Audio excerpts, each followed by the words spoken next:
Hello everyone, this is Ngiri, and today is going to be a little bit of a different video. Normally when I cover League content, I'm doing music videos, but today I want to do a full replay just to talk about what I think makes League fun.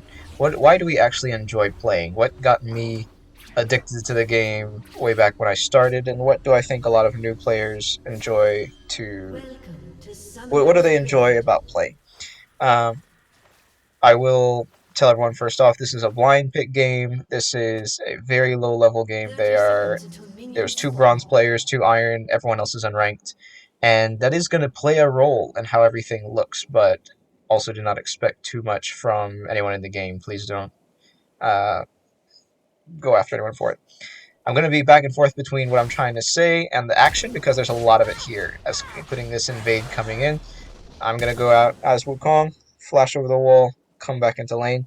But one thing you'll see very early is in a lot of low level games, there's a lot of action. There's a lot of players who really enjoy getting stuck in. And like the invade's coming in, but my team is actually going out and looking for some way to pick something up. Um, I'm going to be talking about several different teammates. Echo's going to be one that I use a lot as Wukong. Bot lane is here. Um, or it's pretty much interesting because it's a bot lane versus bot lane, mid versus mid, jungle versus jungle, and then we all meet down here in the bot. And we're trying to make something happen. The whole team's here. I realize I just want to get at least something out of it. So we do get first blood, and then the second kill as well. And then horror of all horrors happens. Pugwall gets the triple, and that's far from ideal. But the thing that you're going to see quite quickly in this game is that there's so much going on that it doesn't really matter. Farming was not a priority on anyone's agenda is in the way this is going. And for whatever reason, probably because none of us really know what we're doing, but for whatever reason, Kha'Zix tries to stay and take blue, and so I just come back and I pick up a kill on Kha'Zix. Kog'Maw has to ghost out, so I don't get him either, but he also misses all of his bot farm in the process. And it's a solid couple minutes in, and you know, Kha'Zix and myself, neither of us have basically any VARP because we were chasing kills. Now I'm mid roaming, and Senna's mid as well because the enemy Rel's mid. Everyone's all over the place. And if I stop talking about the action for a second and just think about it, that's because that's really what kind of makes this interesting. The fun part of League is not farming. Nobody plays League because they want to be killing creeps. They want to have a perfect minion score. They want to have a full, super fast jungle clear. Jungle clearing can be fun at times, but like people play League because they want to win fights, or at least that's why people start playing League. They play League because they find a champion they enjoy. If they picked it up after Arcane, they probably found somebody that they're like, this feels really cool. This feels really responsive when I play the champion. And so what you naturally want to do is you want to find as many opportunities as you can to play that champion that way. And for some champions, that requires a lot of CSing in order to actually get all the items you need to feel strong on them. But for some champions, you can also do that by roaming. You can do that by being in the jungle. You can do that by supporting.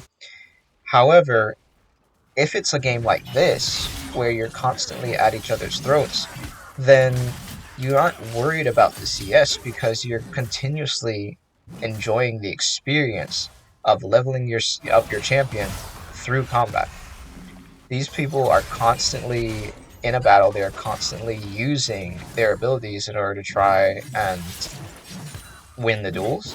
Even though they are not making good decisions, they are enjoying themselves. After the game ended, everybody was talking in all chat because this was a really fun game. And the reason being is everyone was having fun with the champion the way they like to play it. They weren't focused on playing everything perfectly.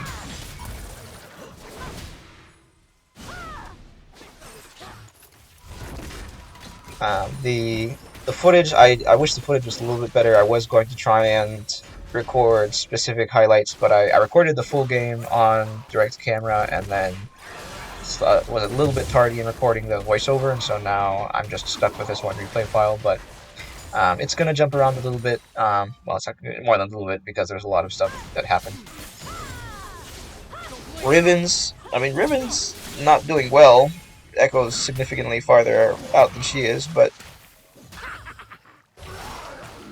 I'm doing alright as Wukong. Kog'Maw is doing fantastically. He's 4-1. Top lane is having a fairly even duel so far, although Yone is not CSing, and he can't really CS because he can't really get that close.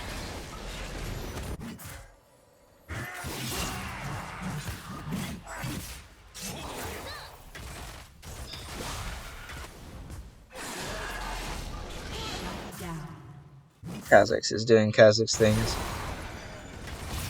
Rell really did a lot of work for her team this game. She was a problem, which is interesting because you don't normally see Rells cause that much havoc, but she was a problem. And what you're seeing here, I'm trying out a different build for Wukong. It's been a long time since I've played him, and I've done a lot of different things. When I first started, I played him support, and I used to go just a complete hodgepodge of items. I basically opened up the shop and bought whatever looked fancy, really. And then I experimented trying Wukong, what other people were building him, and I eventually settled on usually building like Titanic Hydra or Ravenous Hunter and some Bruiser HP items. And then the changes to the items came out. I don't know which patch it was, but changes to the items with the mythics came out, and Wukong sort of fell off for a bit, and I wasn't sure what to do. And then I eventually found, or they eventually reworked not press the attack. They reworked Lethal Tempo. When they reworked Lethal Tempo, you could then play Wukong as full attack speed. You'd build Kraken Slayer, you'd build crit items, you'd build a ton of lifesteal, because their lifesteal was very strong at the time.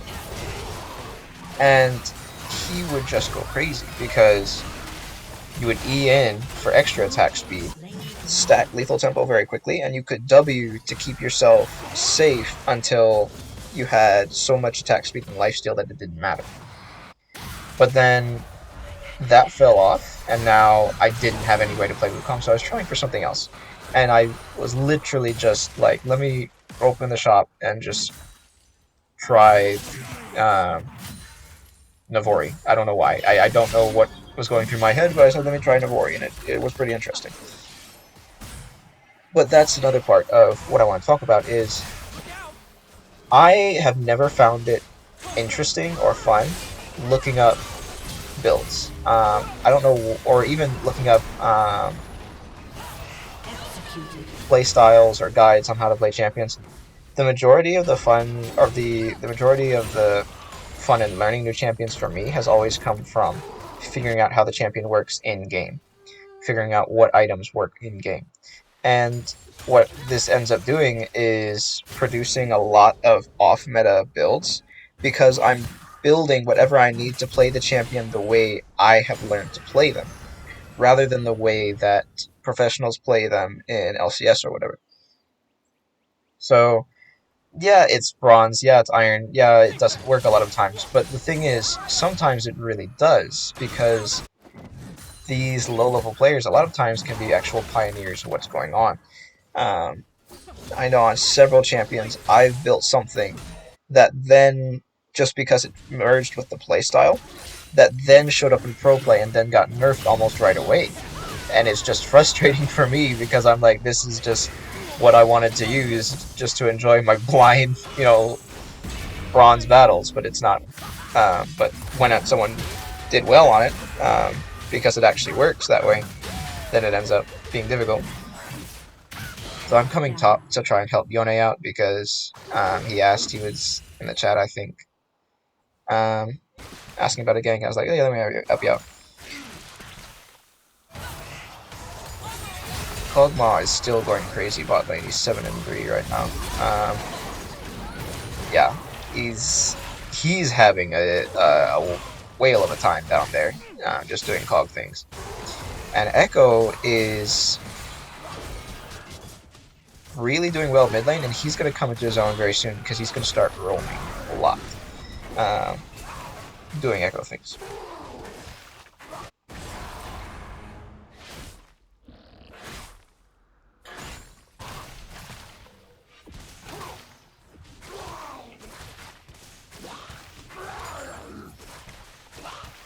You can see, right, CS is not the priority for anybody. I mean, me and Kha'Zix are both sub like 40. I'm coming in here because I saw Kha'Zix clear that ward, and I figured I'd try something.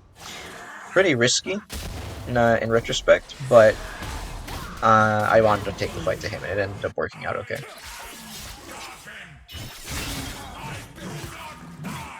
Aatrox, however, is really starting to dominate Yone because Aatrox has been farming the whole time and Yone's not been able to. So now Yone's finding himself unable to win these trades. And here, I did not know that Rel's ability would knock me backwards. I still got the kill anyway, which is nice. We trade 1 for 1. But I did not know that it would knock me backwards. I would not have tried to walk that way if I knew. Zeri's coming in. Zeri was very new. Didn't really know how the champion worked. Didn't really know how ADC worked either that much. Which is fine. It's fantastic. This is exactly helping the point I was trying to make of the new players a lot of times seem to really enjoy the game. There's a reason the game is still growing and people are still joining and people are still getting addicted. And there's a reason that a lot of us who have been playing for a long time are so salty and sore with the game, even though people still seem to like beginning it. And that's because, I think, as best I can tell, everyone who has been playing with the game long enough to understand how it actually works is incredibly fixated on making sure it works exactly the way it's quote-unquote supposed to. You know, all of League is focused on pro play. All of League is focused on the competitive scene. We're all really adamant about trying to Cog Mod, just kidding, triple bombs. Me and Yone are gonna come in here, try and make something happen. And it's not a terrible fight. We are definitely outgunned and outmanned, but we do end up making some stuff happen. One thing that helped a lot in this game, as far as getting me where I did, is that I was playing Wukong into a full AD opponent. And Wukong, of course, stacks armor the longer he's in combat. So stacking armor plus building armor on myself ended up being really useful to where it became very hard for them to actually deal with me. I've tried the build that you're going to see in a few other games. It's not terrible, but it's not great, and it is a little bit rough early if you're not careful about your engages. It's okay in the jungle because you can manage where you're actually getting into fights, but in lane it can be a bit taxing.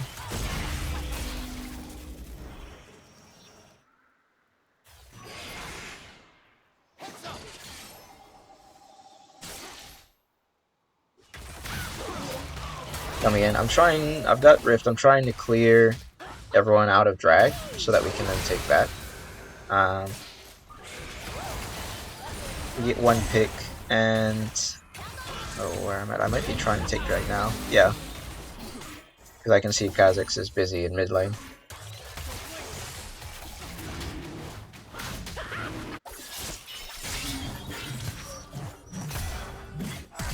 Aatrox is really starting to get strong.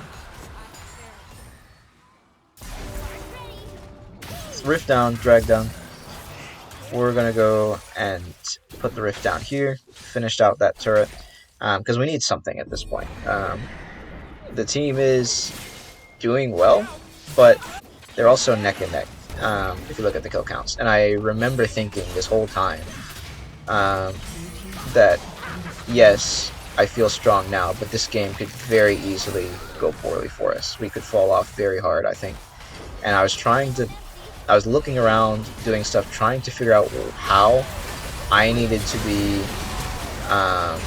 setting the team up to win quickly as a jungler. Because I thought if the game went on long enough, we would end up just getting power creep. Is that the way it would work? Did we have the better chance of winning late game? I don't know. But my attitude was to push the tempo in order to try and really hit them hard while we were still ahead.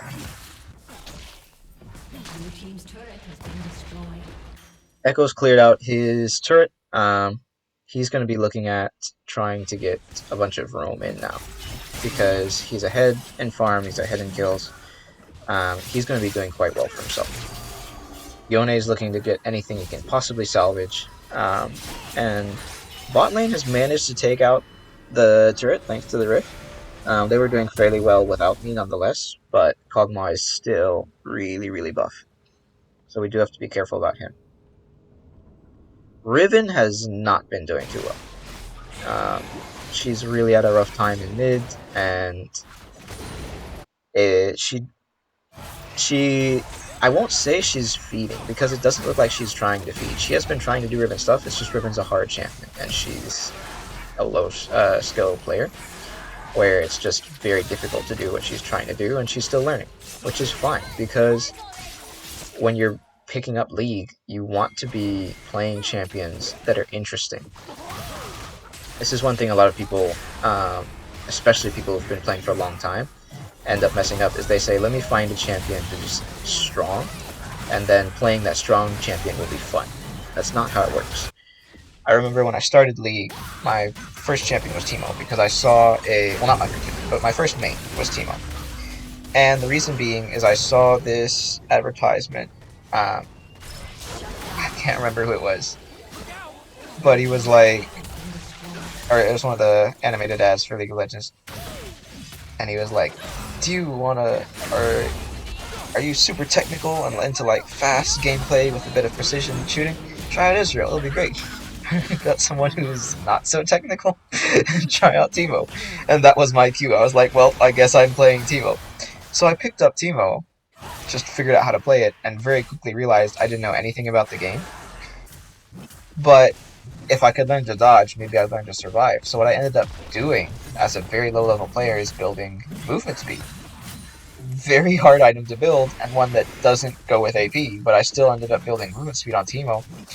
And I ended up getting so good at it that was my full-on main. I ended up taking Teemo support and becoming a support main, because it was just so impossible to deal with. Teemo was too fast to hit, and he had a global taunt that meant everyone aimed at him, but no one could actually land anything on him. And that is the story of a lot of different champions that I played and a lot of different champions that other people played. And I know there's going to be a lot of flack as far as people saying, oh, that's so bad, it doesn't synchronize with the kit at all, it's not strong. And it's true. All of that's true, is that the champion is not nearly as strong as they could be that way. But that's not what I'm going for right now. If the champion is strong a certain way, but unenjoyable, then it's not worth it. This is a game. No one is going to make hardly anything worthwhile out of playing it. Even if you do make money in this game, if you make money being miserable, then you still got a job that you're miserable at, and you still ultimately end up wanting a different job. So it's far more rewarding to end up finding your own style for the champion, finding your own build, finding your own champion that you enjoy playing because you enjoy their kit, you enjoy the feel of combat on them, and then playing in such a way that allows you to continuously get that enjoyment. None of the players in this battle, and I'm not saying feed, I'm not saying troll, I'm not saying that at all. None of the players in this battle are purposefully feeding or purposefully trolling. They are all trying their best to get ahead, and that's why the game is so incredibly even. Like the score is 33 at 30. 33 at 30 is a high score considering it's less than 20 minutes. But the score is 33 to 30, right? the turret counts are pretty similar across the board. The objectives are pretty close to the same. Like, the teams are not that far apart because they're all trying to win. They're not doing a good job of it, but they are still trying to win. And more importantly, they're enjoying trying to win. They're not being miserable because things aren't going their way. The reason this is so hard is because a lot of players tie their enjoyment of something to the actual outcome of it. So if they don't win, they won't have fun. And that's such a flawed perspective, because if you win, then you have already either had your fun or not had your fun. And winning or losing is just going to change your memory of the event. It's not going to change whether or not you enjoyed it in the process. What would be better is for people to be present in their games so that they're actually enjoying themselves the entire time they're playing, and they're not just going through motions, which is something a lot of League players can relate to, is going through the motions of trying to rank up or trying to learn champion or whatever.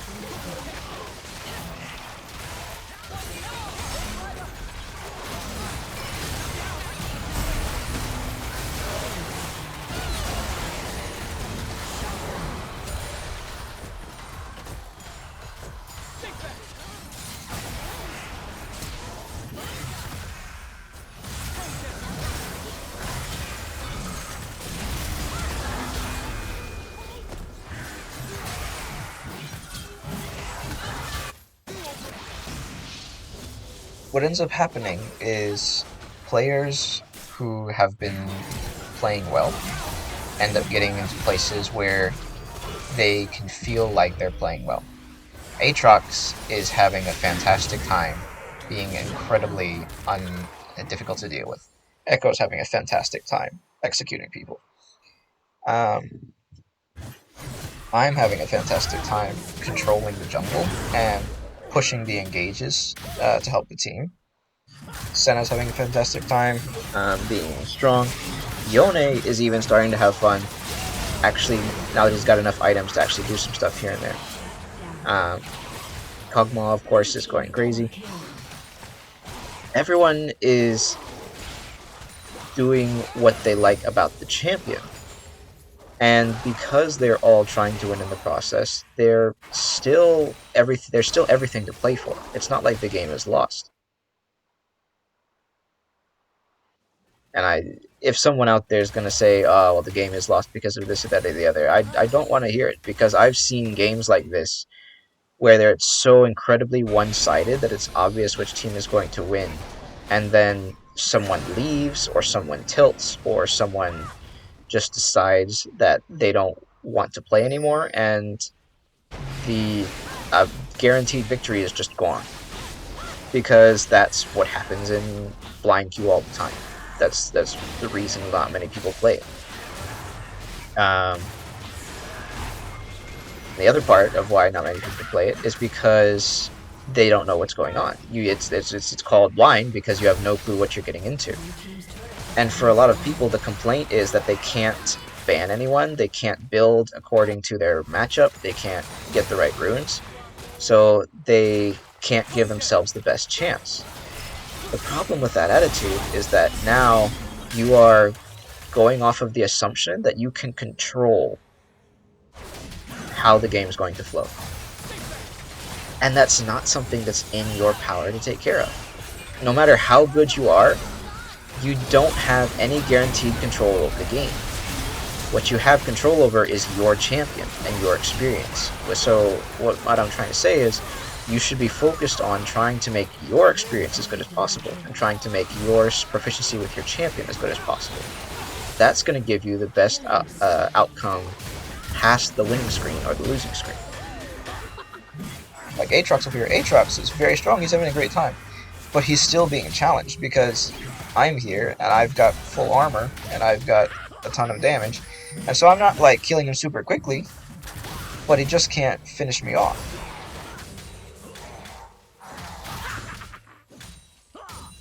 even though he's definitely more fed than I am.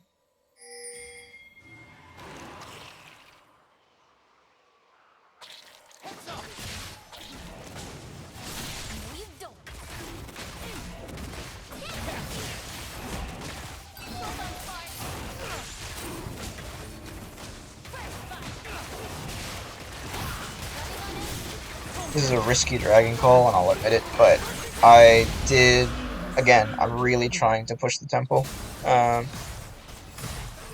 I'm still terrified that we're going to end up just completely unable to do stuff. And this is, I'll freely admit, I was not thinking about how fun the game was while I was playing it. I was stuck in the mentality of, we need to win. As the jungler, I need to control the engages, I need to make sure my team has got everything they can get in order to succeed. It wasn't until after I thought about everything that I realized how much fun the game was purely in and of itself, just from a play perspective.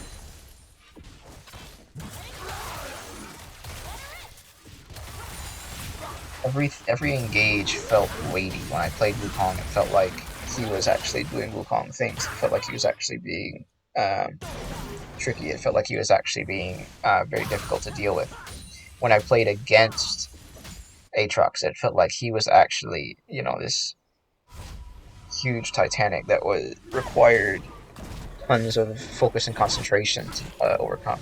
When I would go against Ka, it felt like he was actually someone I'd have to outsmart. When I went against Rell, it felt like I wasn't going to be able to stop her. It's like everyone is doing things that make them feel responsive. Echo's out here having a blast. He's having the time of his life because he's actually doing what his champion was designed to do. And he hasn't just found some way to break the champion with some special build that, even though it's strong, doesn't end up playing it the way he enjoys.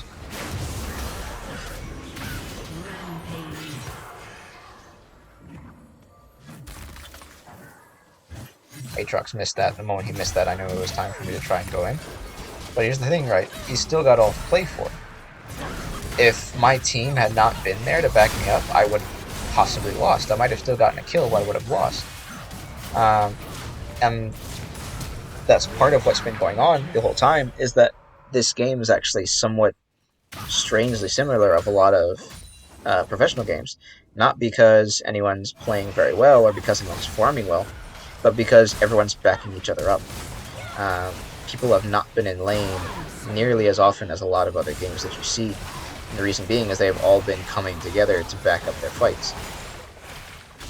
Now, yes, I will freely admit they have been choosing poor fights, but they're still playing as a team. And because they're playing as a team, the whole group of players is having fun building this experience with each other.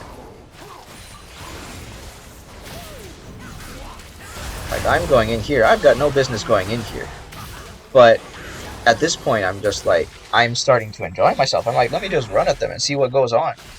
And I ended up getting a kill for it. Echo saw the fight miles away and said, let me go and clean up or see if there's anything left. And he got it. The whole team has been on both sides.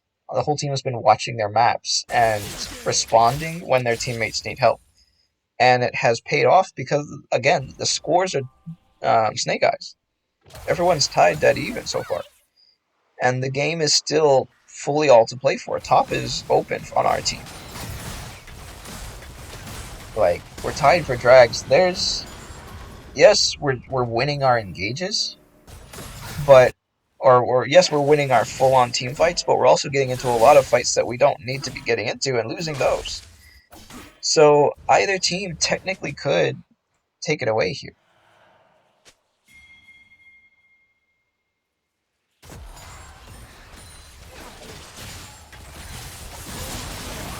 I mean,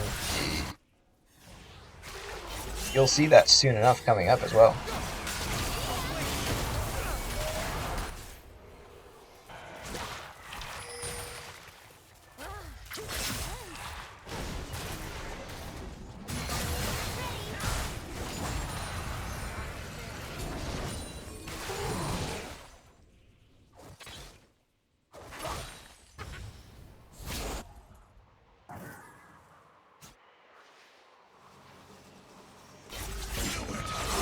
Because here we go. We're standing over drag, and Yone lands this big ultimate, and I think let's go in.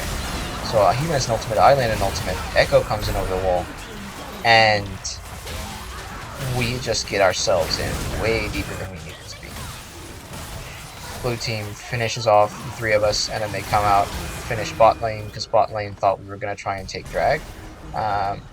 Like it was not never in our plans to jump over that wall, and then we just impulsively did that. So we end up losing drag for that, and it's not just drag; they end up pushing out and taking Baron, I think, as well, off the backs of that. Which, like, back to me as a jungler going, this is bad, right? Except at the time, I wasn't so much worried about it. I was sitting here going, it'll be all right. We'll figure something out.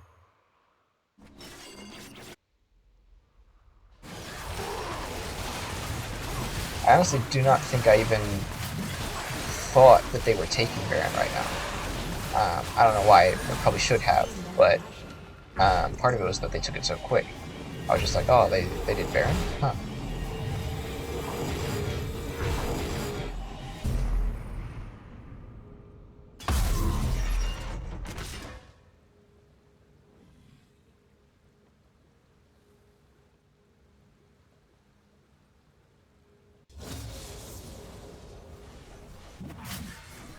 We didn't have very much communication going on in chat. There wasn't a whole lot of pings going on our team, which was fine. It was cool to see the team playing like a team anyway, but um, we definitely could have done a much better job of communicating to each other.